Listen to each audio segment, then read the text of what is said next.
Kanino nga ba dinededicate ni Jaren ang song niya? Is it for Kai ba? Or kay Fiang? Or kay Colette?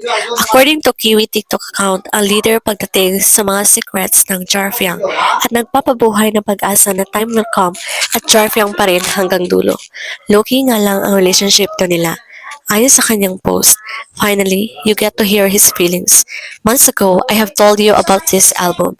Although hindi ako pwede makashare ng details, pero aasahan yung totoo lahat yon. He met her a few months ago. Jackie is such a deep person. He may not be the main composer of some songs, but he definitely put his heart into making his team work about what he wants to convey. Sometimes, we cannot express our feelings enough, at hindi natin maintindihan yun.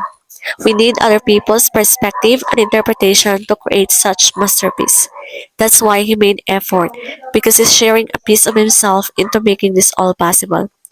Hanga ako kay Jaren because of his heart. He remained pure to her and his song's intention was all about wanting to be with her despite being confused. Aayon din lahat sa tamang panahon. He is sharing this not because she doesn't know about this. He's putting this all out because he wants everyone to know and feel who he's referring to all this time.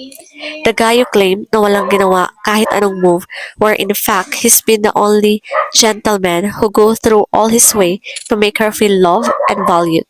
Hindi niyo lahat yun nakikita, kaya wala kayo sa place magsabi na never siya kumilos o never siya nag-effort. Kaya nung time na ganado pa akong mag-spill, bigla ko naisip na baka sa kakaspill ko sa kanila ng todo ay angkinin at iibahin na naman ang totoo. Ako yung naawa kay Jaren that time.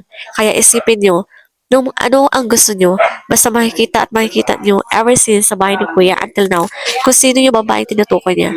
Don't be shallow, observe and feel what he felt. In that way, maiintindihan nyo kung sino yung babaeng yun. And that will never be taken away from her, the girl to whom he dedicates these special songs. It's always been her all along. Sa tingin nyo guys, totoo kaya ang mga sinasabi ni Kiwi?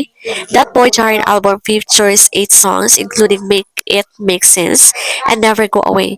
The album releases February 7 on music streaming platforms.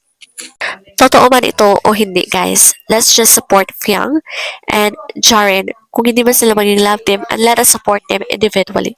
Kasi they all deserve that fame